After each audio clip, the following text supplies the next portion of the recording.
Welcome everyone to the CMSA Town Hall for the U10 and U11s for this outdoor 2024 season.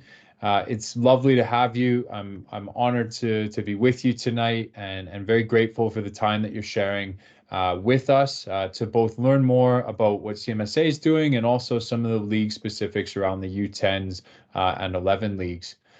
I'd like to start tonight with a welcome and land acknowledgement. And in the spirit of reconciliation, we acknowledge that we live, work, and play on the traditional territories of the Blackfoot Confederacy, which is the Siksika, the Kainai, the Piikani, the Tsuut'ina, the Stoney Nakoda Nations, the Métis Nation Region 3, and all people who make their homes in the Treaty 7 region of southern Alberta. My name is Jordan Stewart. I'm the technical manager for Calgary Minor Soccer Association, and some of my background is around coaching and playing a little bit as well. I've worked with players from U8 to university, really that should say about U4. My son, I'm working with his little group this year at U4, so it should be a great time and a wonderful experience. I'm the former ASA regional coach for Southern Alberta and the Alberta Recs director.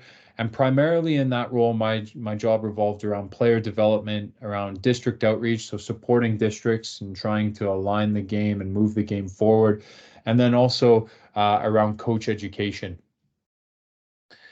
I've got experience working in grassroots clubs around Edmonton when I was there, professional club with FC Edmonton, which is no longer, provincial sport organization, Alberta Soccer, the youth national team development system, which was Rex, and involved in some youth national team camps, college and university levels, community outreach, and then lastly, where I'm at now, which is a district governing body of Calgary Minor Soccer Association. So a very diverse experience and background within the game here in Alberta, and I'm looking forward to the conversation here tonight. Wanted to start off with a quick video just really to acknowledge a lot of the things that you might have been a part of over the last year and really what us as a community has helped to deliver and the community that we're trying to build as well around the game of soccer.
And really, we're fortunate. You can see the connections there and the ties through things from Rian Wilkinson, a former women's national team player, to Irioluo Omoteo, who's a U17 international here from Calgary. And the ties that we have to both the national team and the international game here in Calgary are strong. And then also how we're delivering or trying to deliver best practice here locally at the grassroots level and at the amateur level as well.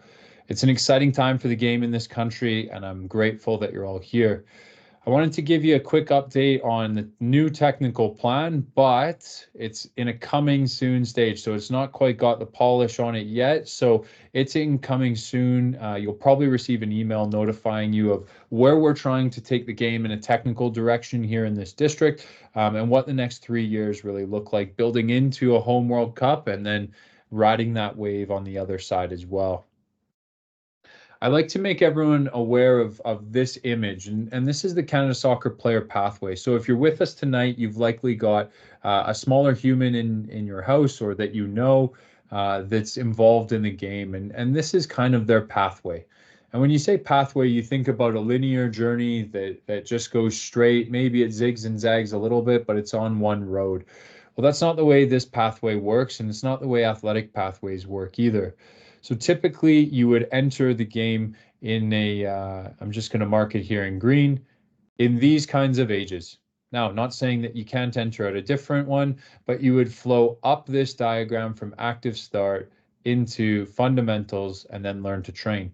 From there, depending on the stream that you're interested in or able to participate in, you might go into some of these train to train leagues, and you might go into competitive youth leagues or some community youth leagues as well.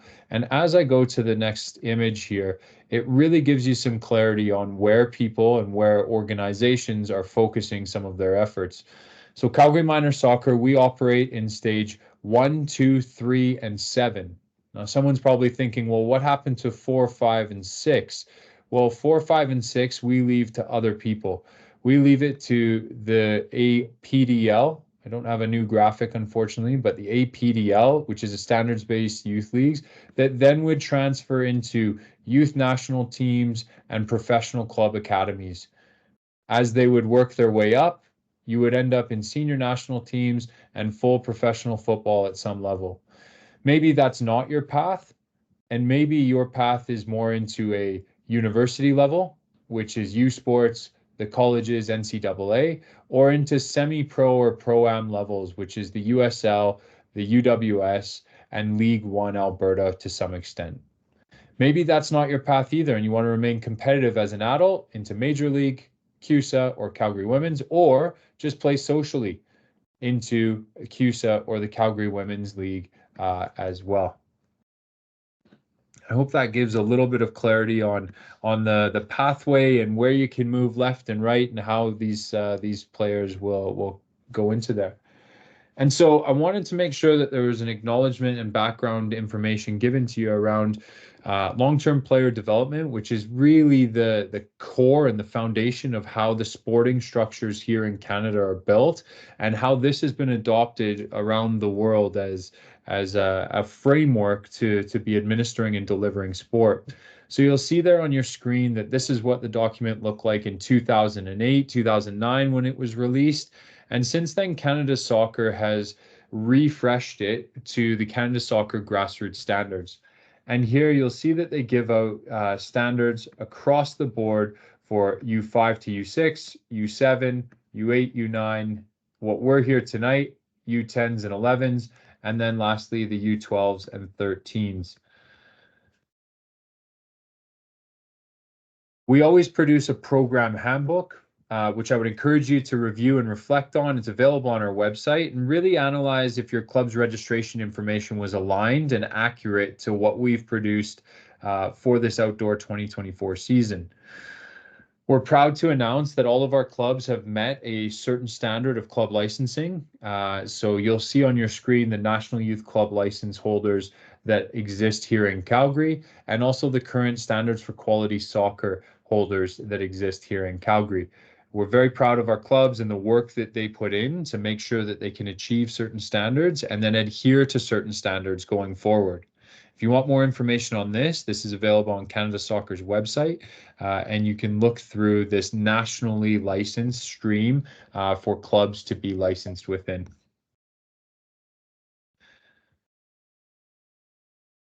You'll see as well, potentially in your review of that, if you choose to, a mention of a modified and a safe sport roster. So a modified safe sport roster is a set of criteria and certifications and training that coaches will go through that will help to enhance our environment and ensure that safe sport principles and safe sport guidelines are followed.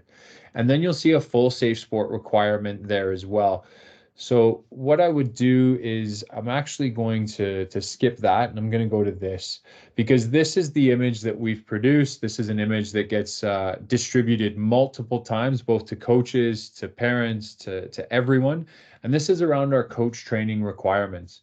This is one of the most robust coach training requirements, not just in the province, which it is at a lot of levels, but also within Calgary and the sporting context within Calgary. We really want to make sure that we've got great people involved and that we've got good coaches working with our players and that we are adhering to those safe sport principles. So previously within CMSA at these age groups, the only thing that coaches would have had to do is have a valid EPIC or criminal record check with vulnerable sector search, and then also complete respect in sport, the activity leader piece. We've enhanced that to also include a coaching piece as well. At minimum, the theory component with a high recommendation on the practical component as well for Learn to Train. And so we create resources that try to help coaches understand their pathway, like the image that you'll see on your screen, and also the differentiation between the full and modified safe sport requirements. You'll see here that it's almost like a choose your own adventure where you start here and then whatever age and stage you're working at, you would flow through and then you would complete all of those pieces. I'm going to erase that and I will keep moving. Here's an example of some of the registrations on our coach education courses that we have offered.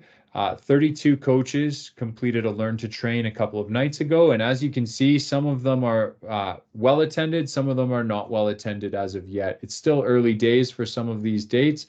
But if you are a coach, if your child or your younger human in your household has a coach, please encourage them to come out and do a practical session as they're going to learn from other coaches and they're going to be able to add some more tools to their toolbox.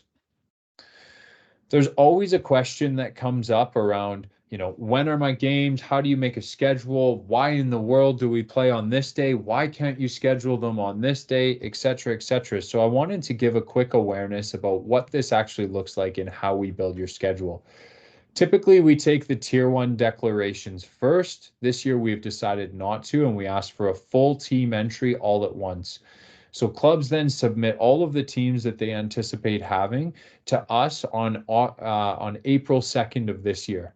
We then sit down with all of the technical directors and the club staff in one group meeting, and we put all of the leagues together and all of the teams together, and then we say, right, this is what it looks like. Would you like to move your team somewhere else? Are you going to get good games at this level? And you'll see teams go into this age group or down to this level or up to that level. And it's the club's responsibility. And we keep the clubs accountable to each other and to their players and to themselves to be having input on this and to making sure that their players and your children are having a good experience within the league. We then compile all that, we send it back out to them, we make sure that it's right. We have some preset play dates that we try to work with. We have a set play date and then an alternate date as well for every single age group. And then we get all of these field permits from the city of Calgary, where we try and make the jigsaw puzzle and build that schedule based on the field permits that were given and also the team registration and those set play dates. Now, for the U10s and 11s, we rely on clubs providing their community fields to host these games and to be scheduled on. So if you see some games in your schedule that might be to be announced or to be determined, it's because that club hasn't put in their fields and hasn't scheduled those games yet. So we're trying to press the clubs like crazy this week to get that done. Then there's two wonderful ladies at CMSA that manipulate the schedule by hand. They try and tweak things so that there's an equal home and away. They try and mix up some kickoff times. Obviously, it's never 100% perfect. They schedule close to 5,000 odd games every season with over 800 teams this outdoor. Getting perfection is next to impossible with this. So rather than perfection, it's more of a, can we disappoint everyone equally, and can we make sure that it's as close to equitable and equal as possible? Then obviously there's rescheduling to be done, and rainouts and locusts and smokeouts and the rest of it. And then we do it all over again, year over year over year and season over season. I'm going to stop there for 2 seconds. Just going to bring up the chat if there is any comments or anything. It says that I need to unmute. Hopefully I haven't been muted this whole time. If someone can give me a thumbs up, that'd be great. Sorry that the sound didn't play with the video. That's a learning. I'll take that forward for the next one. Thank you, Vanessa, for giving me the thumbs up. I also wanted to share this in terms of conduct expectations. There are player, coach, and parent codes of conduct and codes of ethics really within CMSA. But we all set the standard of what's acceptable and not acceptable. And I use this image in terms of wrestling with a pig, because if you wrestle with a pig and you want to lower yourself to that, well, you get covered in you know what, and the pig actually enjoys it. So can we elevate ourselves? Can we model pro-social behaviors? Can we model great sporting behaviors as well for our children and create a great culture and climate around the game? Part of how we try to do this is with field marshals. So some of you might be asked to be field marshals as parents or guardians, bystanders, by your team. And it's an important role. And it's a role that typically has been neglected a little bit and hasn't been reinforced. You'll be given an orange armband that denotes you as the field marshal for your team. And it's really an empowerment for that individual to speak up on behalf of the referee among their fellow parents and spectators. Your fellow parents are likely your peers. You see them probably more than you see your own children sometimes. So can we make sure that we hold each other accountable and make sure that our behavior is supportive and positive towards the game, towards the referees, towards opponents, towards coaches, towards other parents? And we want to make sure that abuse towards referees is not going to be tolerated. And I'm going to chat a little bit about that in a moment. But the key piece here is to cheer, not critique. How do you support your child, and how do you make sure that they're the focus, not a missed call, a poor call, one that's cost you a game, a poor decision from the coaches on a substitution? We need to support our kids, and I think we can do that. I'll give you a quick highlight about what we're trying to do in the Women and Girls initiative that we call Empower Her. We're supporting the She Can Coach initiative, which has over 70 local female coaches taking part in that through Canada Soccer. We're delighted by those kinds of numbers, and we're really glad that young women and women are taking up coaching in some capacity. We've run 2 female-only entry-level courses for the first time in CMSA's history and in Calgary's history, really, where they were full and really well attended. And we're building a base of fantastic female referees in this city as well that will look to push on into higher levels. Because when I heard that there was not a single qualified female referee to referee any Project 8 games in Calgary when that league starts, it blew me away. And that's a massive gap that we need to help tend to in terms of getting girls and women involved in refereeing and then helping them to progress to the next level. And then on March 8th, we ran a Free Soccer Friday event, which was in honor of International Women's Day, where we had 64 young girls come out and play. We've got some amazing stories from that. And of those 64, about 63% of them weren't even registered within the game as well. So we're trying to grow the game as well alongside of our clubs from a player standpoint. From a referee space, again, I talked about those extra entry-level courses and the female-only courses. We're still a part of Project Ref with Kidsport, where if your child is receiving Kidsport funding, they can actually become a referee completely free. They get all of the equipment for free. They get their training and course for free. And we want to make sure that we're trying to provide them an opportunity for employment, but also an opportunity to develop some life skills. The Teal Shirt campaign will continue. You will see these referees at your U10 and U11 games. These are brand new referees. These are ones that are still learning. These are ones that may or may not be accompanied with a mentor. Our mentors are there for about 4 games out of their first season to make sure that they're at their first game so they're comfortable, and to support them, to connect them with the referee community, and to help them in their development, really. We ask more of a we demand that people be gentle with these first year referees for sure, if not all of our referees. We're also trying to help our mentors get better as well through mentor education. And we're providing monthly education sessions for any referees who want it. And every single one of these sessions has been fully booked to the point of a wait list. So we're trying to help both improve the quantity of referees, but also the quality of referees at the same time. And then lastly, speaking about a zero tolerance policy, which we're implementing in this outdoor 2024 season, where we expect anyone can report this through a referee abuse form on our website. And it's giving the referees additional powers to take timeouts and breaks in matches if they are being harassed, discriminated against, or abused, or questioned too much. They can say, nope, we're not doing this for the next few minutes. You can calm down, you can cool down, and then we can restart the game. They also can abandon matches entirely where neither team gets points, where the match is not going to be replayed, and the match is simply abandoned if they feel like it's not a positive environment for them. And the key takeaways from this policy for coaches is to coach, not to question. For parents is to cheer, not abuse. And for players is to play, not dissent.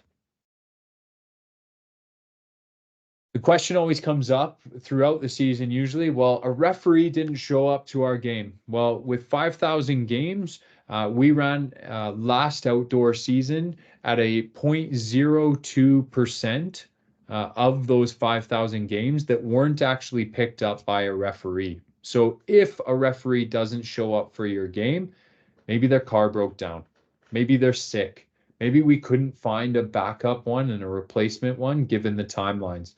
So if that happens, both teams are to agree on who is refereeing the game. The game still gets played, and the teams can split the game into 2 halves if they want. So if I was coaching one team and you were coaching another, well, I could choose to referee the first half, you could do the second half. Or if you've got parents or siblings that are present, ask them. And even better, if they're a trained referee, then ask them as well. Because they can always write their name on the game sheet, and CMSA will take care of that on the back end. From a coaching lens, there's some discounted education opportunities where there make ethical decisions courses. So if you're planning on coaching beyond U11 maybe, well, next year you've got a few more courses that you need to do. Make ethical decisions is one of those, and it is highly recommended for coaches. It's 50% off through April 2024. And then also we produce our technical culture series as well at CMSA, where we bring in international, national, and local experts to share their knowledge and to share best practice with our coaches. Last couple before we get into the meat and potatoes, I promise I'll try and be quick. Free Soccer Friday is a free event that's presented by Service Credit Union. We're very grateful to Service for this opportunity to extend the game free of charge to any kids and any players that want it. It's a drop-in opportunity where we're really trying to focus on developing the social and life skills, and it's an unstructured environment. So adults are not in there. Coaches are not in there. There isn't a formal session being run. It's like going to the outdoor hockey rink and playing a shinny game in the winter. The exact same kind of environment to really try and connect community and help players have access to facility and access to the game. There's a common thread in elite player development at the highest level, and it is around unstructured mixed age play and around access to facility. So people will view this as well, this is for kids who are just trying out the game. Well, no, this is an opportunity for even some of our top players to come and develop through as well. The upcoming dates are there on your screen if you want to join us, and we'd love to have you out for some of those. And an awareness for everyone in terms of the lightning and adverse weather policy. So it is not about lightning, it is about thunder, and that's the key piece. So when thunder roars, go indoors. And so when the referees hear thunder, they're instructed to delay the game from that thunder boom for 30 minutes. And then if they continue to keep hearing thunder, they restart that 30 minutes every time there is thunder. Now, matches might be postponed or abandoned on the day, and the referees know that process and how they do that on the game sheets. And CMSA will then deal with reschedules or what happens next when that should happen through the summer. The other policy piece is around the air quality. So if the air quality health index is 7 or higher, games will be delayed or rescheduled. And there will be times when CMSA sends out a message at 4 o'clock when this is updated and when field closures are updated as well through the city of Calgary, that will potentially say games are canceled for tonight. If you don't hear that and it's hovering between a 4 and a 6, well, then you're meant to show up, and then the referee on site will be making the decision. So if it goes up to a 7 or an 8 or something like that, then the referee will be making the decision at that time. I'm going to pause there for a moment and check the chat for a second. There's a question in there. What's the difference between the National Youth Club license holder versus SQS holder? So back in terms of a club licensing piece, I'll just scroll back to that slide. So chatting about this piece, difference is this: there's 147 criteria that National Youth Club license holders need to either fulfill or have an action plan to fulfill. And a lot of this revolves around governance, infrastructure, policy, a technical component as well of some of the programs that they have to run. And it's a bigger ask for sure. Where some of the clubs that I've spoken with, it takes about 400 to 500 hours worth of work just to get all of the documentation and fill out everything that needs.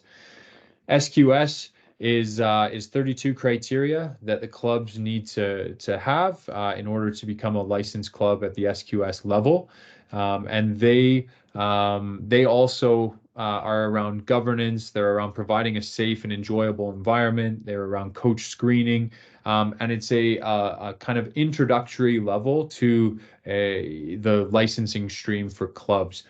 Between these two is MA1 and MA2 from club licenses, and the criteria keeps getting built out all the way up to the National Youth Club license holder. So great question there. Love the background on scheduling. Is there ever any chance of pushing the whole process up a couple of weeks so the schedule is out a bit earlier? We don't mind the schedule at all, just find it's a bit last minute for coordinating all the kids each season.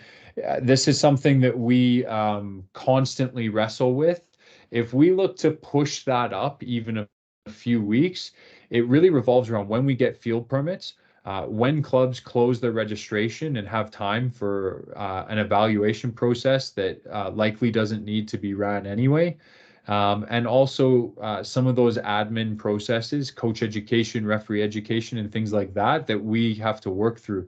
So we would love to push up the schedule release date as close as possible. But what we've found is when we release it in chunks, what happens is then there's constant change and constant angst throughout the system, and through our feedback, or sorry, through the feedback we've gathered through surveys, parents have said, well, we want as consistent as possible, as early as possible, and we want to know the whole schedule at once. So if these are the things that we're looking for as parents, well, I know that it comes out a bit last minute, but this would mean that we would be starting outdoor registration probably in November of the year before, and then closing it probably in February while there's still 2 feet of snow and nobody's thinking about playing outside. So there's some bigger challenges around that, but I appreciate the question there.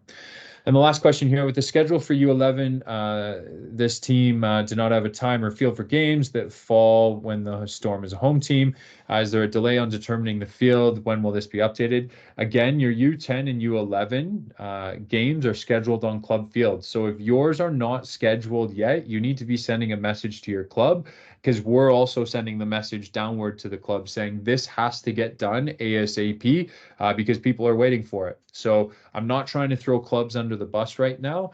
The city has had some challenging times as well, getting the field permits to the clubs and to us this year. So the club may not even know right now where exactly or when exactly that game's going to happen because of a delay in those field permit processes. So as a system, we're trying to improve and trying to get better and quicker and more efficient at these things. But there's a lot of moving pieces, and I'm not just trying to make excuses. These are just the realities.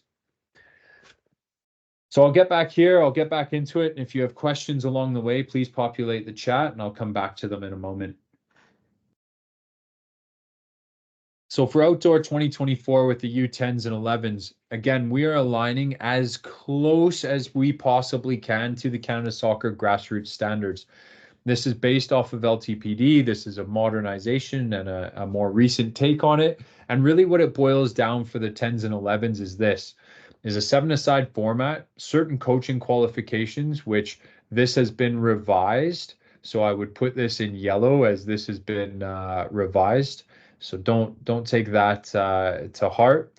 Maximum game durations, maximum goal sizes, field sizes, and standardizing everything, including restarts, which is a pass in or dribble in option. And someone's going to say, well, why the dribble in? Well, we'll get into that in a little bit. You'll see here as well, in terms of rules and guidance there, no offsides.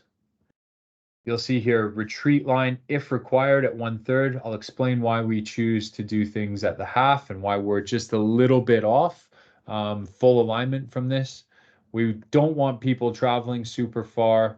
And it gives you all of these other pieces as well in terms of structured training to game ratios and training durations as well.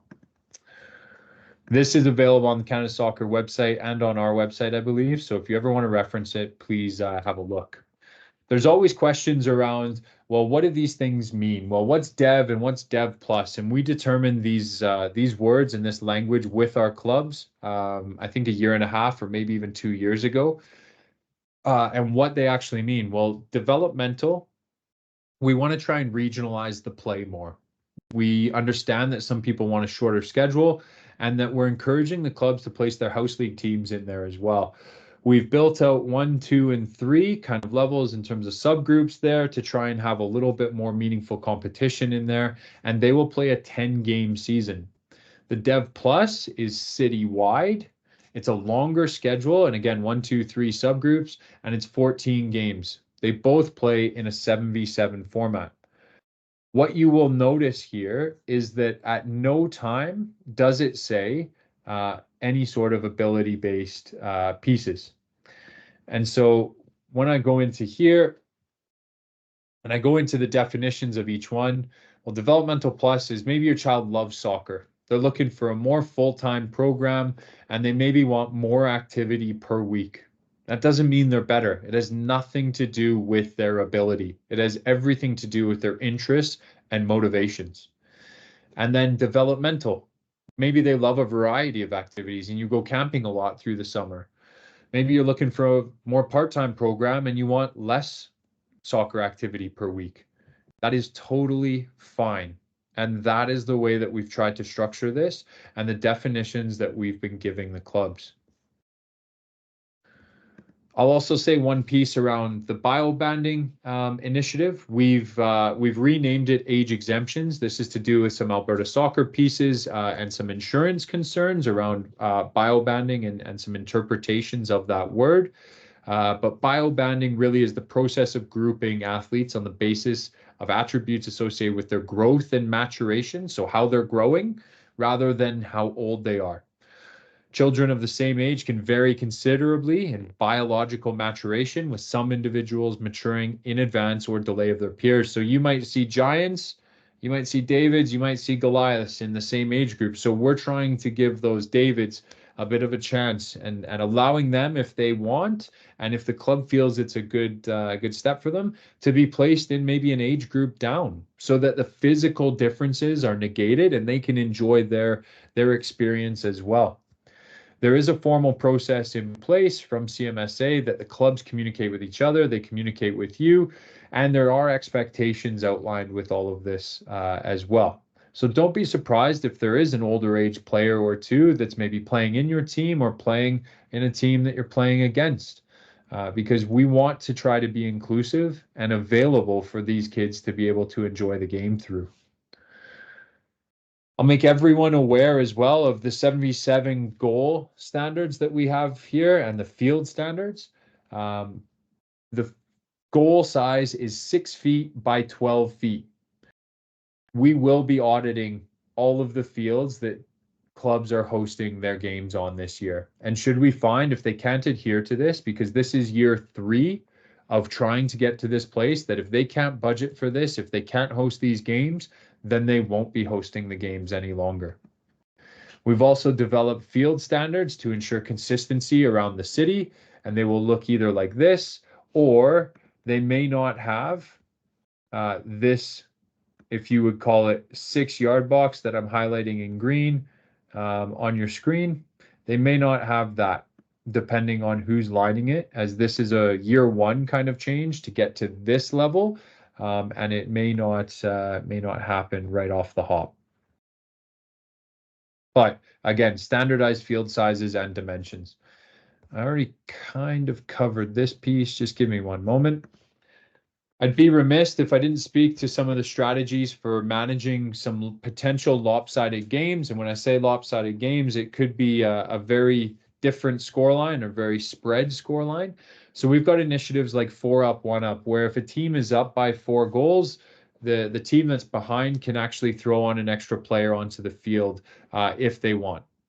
There's also an option to mix up the players entirely. So if I'm coaching a group and you're coaching a group, well, my group might be far worse than yours. Can we just mix them up on the day so that, you know, the players get a different experience, so they get a meaningful experience, and maybe your forwards play against your defenders in that game and it becomes a more even matchup. It's exactly what would happen on the playground and at recess.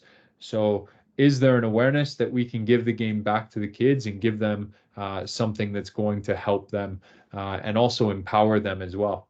And then lastly is around swapping goalkeepers. Well, if my team is winning by a lot, well, my goalkeeper's probably not seeing much action. So do we swap them? And then that goalkeeper that was facing a lot of leather can then work on their in possession skills and distributing the ball and being available for support, whereas the goalkeeper that was doing nothing then gets to face some shots and crosses and things throughout that game, so that we're trying to develop players equally as well. I talked briefly about the field size standard. So a 30 by 50 field is what we're looking for. The match time will be 2 25-minute halves. The goal size I've already spoke about, and the ball size is size 4. And now some child has probably gotten a wonderful Champions League final or a World Cup ball for Christmas, and the coach really wants to use it for their games. Well, professionals play, professional men and women play with a size 5. These are kids. These are not professional men and women. So let's make sure that our equipment meets their needs as well. You'll also see pieces like retreat lines, dribble ins, and not having offside as well. So I'm going to dive back into the chat for 2 seconds. What's the difference between 1, 2, and 3 within Dev and Dev Plus? We try to have these as subgroups where the clubs are then putting their teams and groups in a place with likability and like-minded, maybe even like-committed players within that kind of bandwidth. We do operate in the U10s, 11s, as well as younger, in an open roster system. So kids can move freely from one team to another or even up and down age groups without call-up levels because we know puberty works in a weird and wonderful way and kids grow and develop in different timelines. And also that there can be vast differences in just ability and experience within the game at these age groups. So we allow teams and clubs to freely move players without any restriction in those manners. Um, Okay, another question here. Last year we found that some fields were poorly maintained. I'm not going to spend tons of time in the question. This will be the last one, then I'll jump back in a moment. Last year we found that some fields were poorly maintained, overgrown grass, large patches of dirt patches, potholes, which cause injuries. Also goals with tears and missing netting, time wasting chasing balls. Totally agree with you. Does CMSA monitor for field or for certain standards of the field? So field condition. That's a fantastic question. We get all of our fields, aside from the Calgary West Soccer Center, from the city. The city hires contractors to go out and maintain these fields. Oftentimes, they hire the cheapest contractor, and I'm not slagging anyone off or throwing them under the bus. This is the realities of working within a budget funded by municipal taxes. They will hire the contractors that mow the fields. What they say is on a 10-day mowing cycle. Now, if you let your grass grow for 10 days, you know how long it is. So we're constantly in communication with the city to be tightening this up and to be trying to improve this. What I would say to everyone on this call is, should you be driving past a field that you think, oof, that's looking a little long, call 311. Report that field, ask for it to be mowed. And the more times the calls go in, the quicker the city will jump and go and tend to that problem. If there's gopher holes, if there's dirt patches, if there's any of that, you need to call 311 or even let us know that the field is in poor condition. So then we can notify the clubs to move the games off of those fields and to work with the city and the club to find different permits to host those games at. We have, as I said, about 5,000 odd games. Just within the U10s, I think, to U13s, there's 2,200 of those games. So it's a massive age bracket. And for us to get out to every single field is challenging. But I'm lucky this year I've got a summer student to help me with some of this. So our goal is to be visiting these fields and starting to rank and grade these fields to say, hey, these are game ready fields. These need maintenance and work. So I'll give you an example. The fields at Andrew Sibbald, the two 7-a-side fields there, are very overused. So we had a conversation with the city and we said, look, I think something needs to be done. And what the city does then is they will close that entire Andrew Sibbald site, which is unfortunate, and they will improve the entire thing. They'll look at the irrigation, the 11-a-side fields there, the two 7-a-side fields, and they will fix it all at once. Well, what does that do? Well, it moves our U7 to U9 grassroots league to somewhere else, which is a big process. It moves those teams and clubs that have those permits off of there, so they need to be relocated, and it really disrupts things for the full year. So we ask again, call 311 or notify CMSA. Don't notify your club because they're not going to do a ton. I'm not throwing them under the bus. They just won't do a ton. The modified laws of the game are as follows. Quick overview. So pre-game procedure, you won't see a coin toss. You'll see the away team start with kickoff. Now, some new referees may still do a coin toss. It's okay. They're learning as well. You'll see dribble-ins. You'll see all free kicks except for penalties be indirect. You'll see the U10s now have proper subs at stoppages at the referee's discretion. You'll see penalties and you'll see a retreat line in place. And I want to talk about the retreat line a little bit because some people maybe have questions about it or want some more understanding about what it is. And really, this is about us trying to prepare players for the future game. We don't know exactly what the future game will look like, but we can draw some conclusions from some current trends that we believe it's going to revolve around maintaining possession of the ball with coordinated buildup from the goalkeeper and including the goalkeeper. Managing the ball is incredibly important. and that we think that every player is going to be required to make appropriate decisions based on lots of cues from the match, while having the ability to maintain possession through the thirds and progressing the ball through the thirds while under constant and consistent pressure. And so, where did we approach this from? Well, we approached this from first a mental, social, and emotional corner. So, if you have done any coaching or are aware of any coaching, a lot of it revolves on what they call four-corner model. So, four corners of player development. If we can try and attack all of those, we're getting holistic player development. So, it's around technical and tactical and physical, and then mental, social, emotional. So I prefer to attack everything first from a mental, social, emotional piece so that when people love it, when they're invested, when they're driven, that will drive outcomes within a technical, tactical, and physical sense. And we need to make sure that this fits within the cultural context of both the city, of our club, and maybe even of our team, with an end goal really to turn participation into progression and then into performance. And these are some of the outcomes that we look for when implementing things like a retreat line. So we're thinking about how does this improve these players in all of these ways. Well, this is the list that we've come up with. And while I won't go through it all in detail right now, you can always go back through this recording and hit pause, but we're trying to address it from a holistic stance. And there's data that supports these pieces in terms of why it's there. The Scottish FA did a retreat line study where when the retreat line was not used, 89%, and I'll highlight it here, 89% of those possession sequences were less than 3 passes. Whereas when it's used, only 68% of them were less than 3 passes. And you can then start to break down some of the other data as well in terms of actually having sequences of passes compared to when it's not used. There isn't a lot of pass sequences and less than 3 passes. Oftentimes it was broken up quite quickly when there wasn't a retreat line used, even at the U11 age groups. So it's beneficial there. And the other piece is the outcome of that possession stream when the first pass is long with the retreat line in place, that it resulted in less than 3 passes 84% of the time. And it was dramatically reduced if we look to play short, maintain possession, and sequence passes together. So it's not just some cockamamie, I don't know, witchcraft, if you will. Data and supports why it's there. New Zealand did a qualitative piece around and a quantitative piece around studying it, where again, it had very similar trends to what happened in Scotland.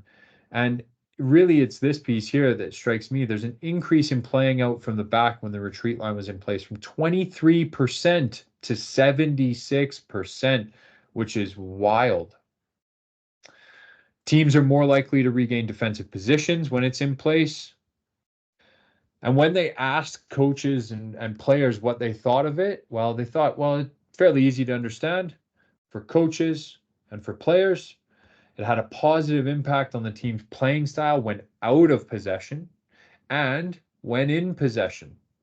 And that 83% thought it had a positive impact on the game. So is it traditional? No. Can it have a positive impact? Certainly. So what is the retreat line? Well, we've developed a resource on YouTube that lives there. It will likely be reproduced this year with some improvements, but there you go. That's what it looks for on our YouTube. So if you want to go and find that, you can search for that. But I'll go through it quite quickly here. So say it's a goal kick.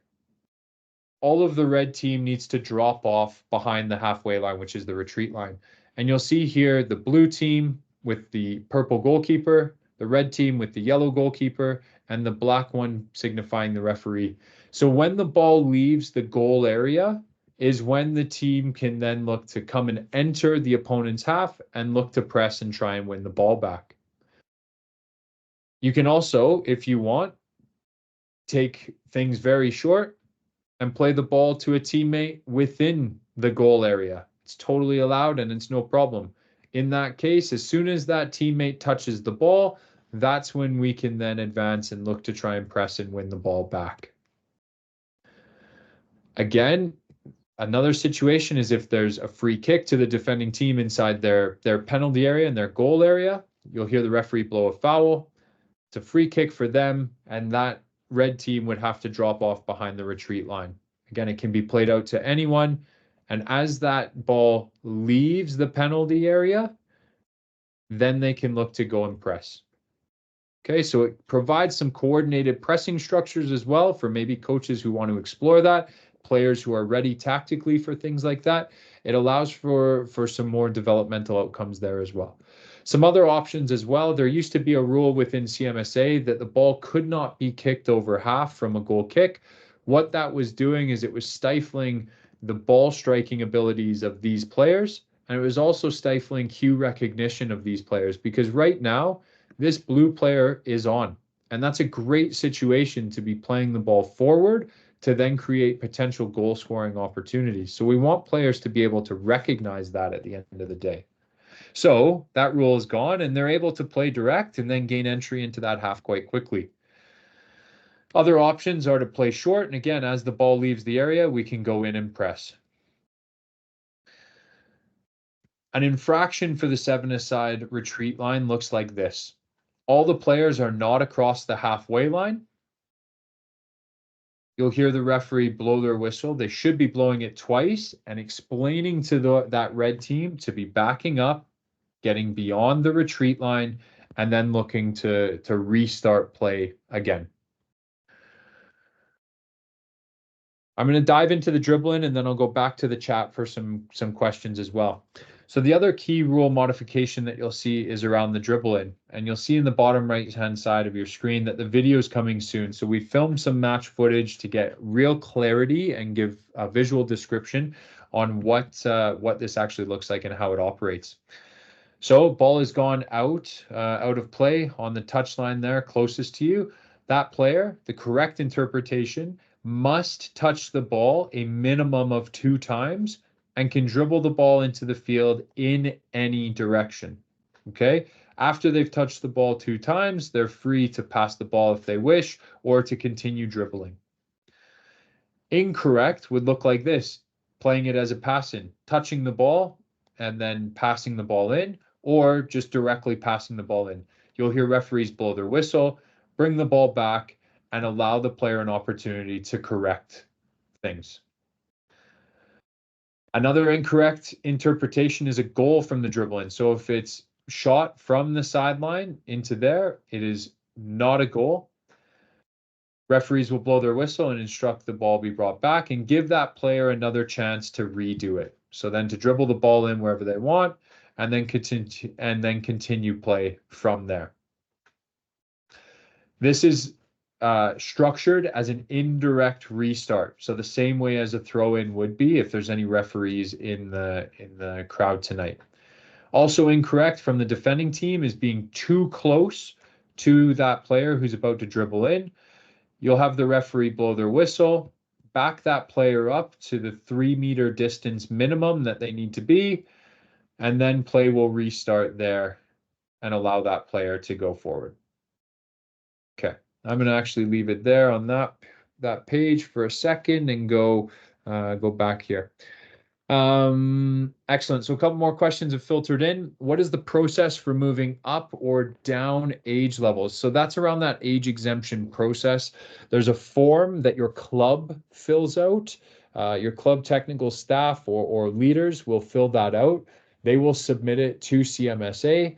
Then they will also communicate to the opponents in that league and also to the parent of the athlete that has been age exempt, along the lines of the duration of it, the reasons for it, and also what might be removed from that age exemption, which could be things like provincial competition or certain tournaments that might have hardline age restrictions on it. I hope that answers your question there in terms of process piece. Hassan's asked a question: are local tournaments required to follow CMSA rules? Notice some had throw-ins versus dribble-in rules and retreat line closer to the goal. This is an ongoing process in terms of a tournament sanctioning piece where there's some gaps, I think, in that sanctioning process right now. And the local tournaments within the Calgary district will be looking to follow these same laws of the game, modified laws of the game, I should say, and implementing these pieces as well. You might see places like Okotoks, I don't know, Chestermere, Airdrie, etc. They're in a different district or districts, I should say, that maybe are using a different set of laws of the game. My comment to everyone is you can see how closely we've aligned to Canada Soccer's grassroots standards. So maybe the question needs to be asked of some other people in terms of how they're choosing to align or maybe not align to those things. I'll dive into player fees. So this is again in our program handbook, and we want to be really transparent with people as well because we get comments fairly consistently around where does all the money go. And so here's where it breaks down for us. We charge a per player registration fee. The club pays that per player registration fee. So for U10s, 115, and for the devs, pardon me, and the Dev Plus is 160. You'll see that across U10 and U11. Out of that fee, ASA has a fee that we need to pay out of that. So that fee for these players in these age groups in outdoor is $10 per player. So what that leaves us with is $105 or $150. And across each match day, this is what the price per match day works out to be. So we want to be really transparent with people. This is what the cost, to your club is, and anything additional is what the club is charging for that. So it could be things like training, it could be things, anything else along those matters. So that's where that is. And a big explanation of it. So out of that, what was that? Was it $105 or $150? Well, the majority of it goes to actually just the league. So booking fields, paying for referees, and other league-related expenses, just in terms of the matches and match day. There's also a portion that goes to a facility fund contribution because we all know how tight and how restrictive the facilities are in this city. It's we're at a massive deficit, and we're definitely worried about this next indoor season. So again, if you want to be involved and you want to be active, well, I would say lobby your counselor, lobby your local government, encourage them to be investing in sport and recreation because it could be coming to a point where we need to start capping programs and turning kids away and saying you can't play soccer anymore because we literally do not have the field space to continue to accommodate the kind of growth that the game is having right now. But this facility fund contribution helps future facility projects that we're trying to undertake, and also some upgrades to ones that we own and manage in terms of the Calgary West Soccer Center. There's a piece that goes as a donation to Kidsport so that we can make the game accessible for those who might not be able to afford it. And last year, Kidsport funded up to $500,000. I think actually over $500,000 just locally here in Calgary in terms of kids registrations just into soccer, not sport wide, but just into our game. We are the largest recipient in terms of sports for kids sport funding in the city here. As you saw, a portion of those fees go to Alberta and Canada Soccer. And then a very small portion of it helps to pay for administrating the leagues and the district as a whole, so that we can try to run the game efficiently and we continue to innovate and progress the game. I'll make sure that everyone knows about this too. Should anyone become injured, and if or when an injury happens, there's a form on Alberta Soccer's website, and I think we've done a below average job at communicating this and making sure that people know this. So we're going to step up a little bit more. You'll find this outdoor in terms of how we communicate that and how we link in with this. But the form on Alberta Soccer's website has to be filled out within 30 days of injury. You're meant to use up any personal insurance that you might have first, and then the Alberta Soccer insurance that every single player has, that's in that Alberta Soccer fee, that commences after the personal insurance runs out. We know that physio and rehab expenses can add up very quickly and exhaust personal insurance. So make sure that should your child become injured, that you fill out a form within that first 30 days. I am going to skip this video because there was no sound previously, I think. And what I will do is cut to here and say a massive thank you to everyone who tuned in tonight and who asked questions. I will be going back into the questions here in just a moment. But without you, the game doesn't run. Without you, the game doesn't operate. And you're a massive, massive piece of the puzzle here in the game in Calgary. So I respect and want to acknowledge your curiosity tonight, for giving up some of your valuable time. And you could literally be anywhere in the world doing anything right now. And you've chosen to spend some time learning, asking questions and being curious. And contributing positively to the game. So for that, I thank you. For that, I'm indebted to you, and I'm very grateful to you for your investment in yourself, in your children, and also in the game. I will leave this screen up in terms of contact info. You can follow us on loads of socials. I think TikTok is one of them as well that we don't have on there, but. Please feel free to email the info box, and then that acts as a kind of triage to who it needs to go to, or you can call our office at any time. And I'd like to leave people with that image on the left, that if we start to pull the game in a similar direction, and we continue actually to pull the game in a similar direction, we're going to make significant progress and quicker progress than you can imagine. But if we all pull in opposite directions, or we don't know what direction we're pulling in, we're going to struggle to move things forward and to continue moving things forward. So I hope that you will help pull the game in a similar direction as we are. I hope that you'll support that. And I thank you again for your time. So some more questions. How are soccer tournaments decided? Is it up to the soccer club to sign up for tournaments? So good question. It kind of varies in my experience from club to club. Some clubs will all go and attend a tournament together.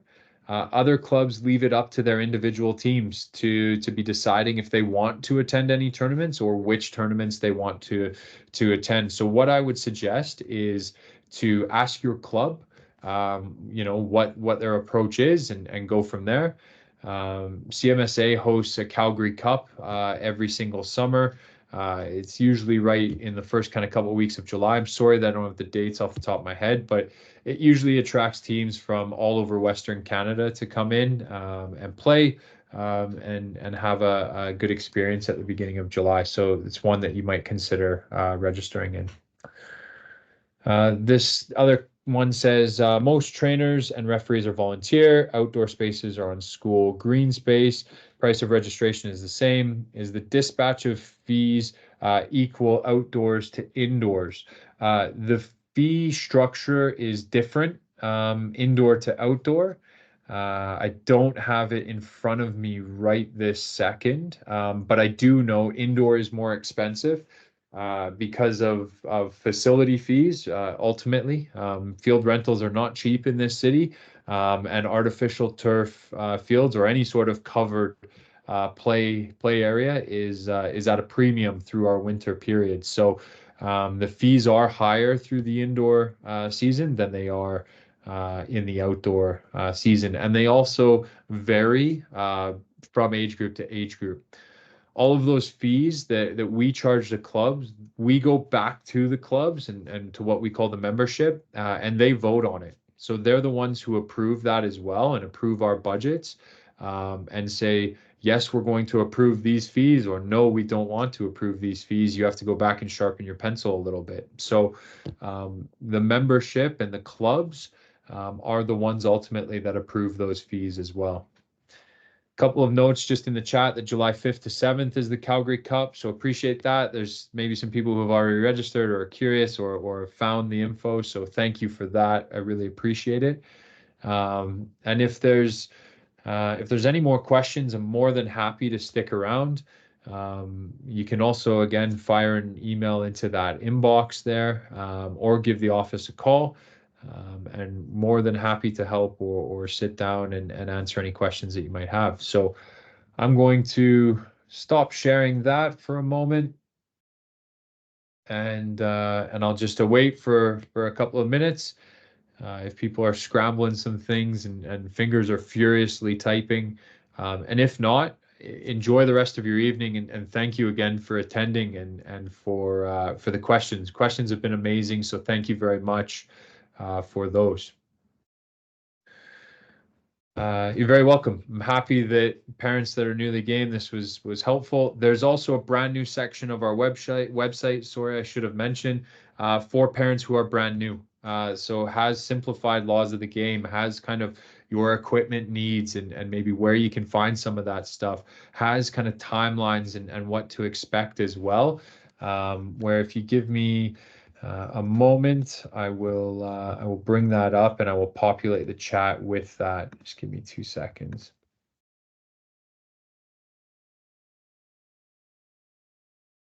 It is here, so I'll just populate that if it's of interest. There you go. That's we're brand new. We're curious. We've got some questions. So question there. CMSA Communications noted the season would kick off this Saturday, but nothing's on the schedule. Is this not the plan for U10 and U11? As far as I know, the U10s and 11s are kicking off this weekend as well. Next weekend we leave for the Grassroots League, and we try to stagger that a little bit in terms of the start. In terms of the schedules, I'm just going to pick one randomly. Boys U10 Dev West. There's loads of games scheduled there. Girls U10 Dev +2. Sunday, April 28th, there's games scheduled there. So again, what I would do is I would check back in with my club and ask what's going on, because those games get scheduled on club fields at these age groups. So I would be asking the question of that club first, and then you can always reach out to that info at Calgary Minor as well, because that doesn't seem right. I've made a note of that. U11 Dev East has nothing at all. I will copy and paste that and send it to both of our league coordinators right now and get them on it.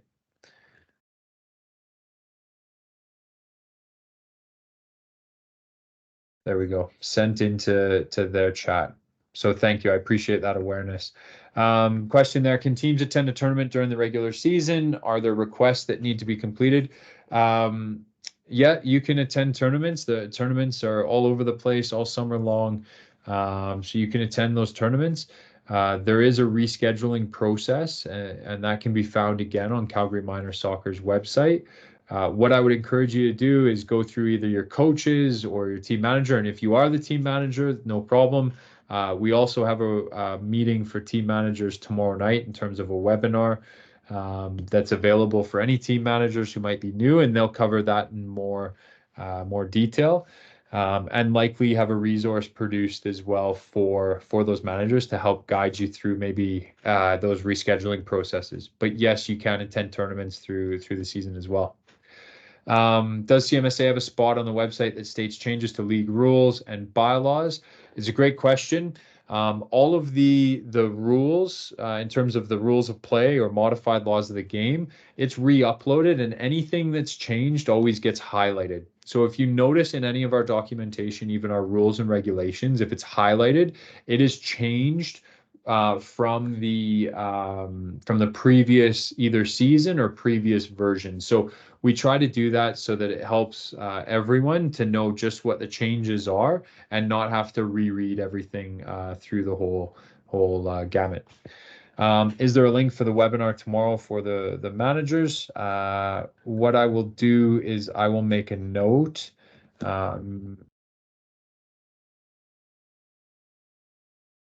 There, I've sent that in there as a note for us. I will ask them to send you a link for the webinar tomorrow for those team managers as well. So you should be receiving a personal email. I would assume before 2 p.m. tomorrow with that link for that Managers Connect. And I'll follow up internally to make sure that happens as well.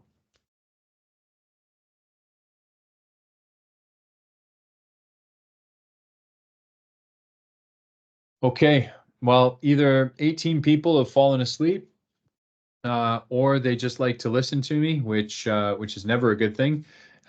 So in that case, if there's no one else that's got anything left, I just want to say thank you again, and appreciate your time tonight. Been really great to connect with you all. Please spread any of this. This will also be recorded and thrown up on our YouTube page very shortly, hopefully in the next kind of 24 to 48 hours before season starts, so that we can get people in the know and make sure that things get started in a great manner. So looking forward to seeing everyone on the pitch. If you see me, please introduce yourself. More than open for a conversation. Sometimes you'll see me wandering around with one of my small kids in my arms or with me, watching games and really trying to see how things are operating. So again, thank you very much for the time. It's been wonderful, and I'm going to leave us there, and hopefully you can enjoy the rest of your night.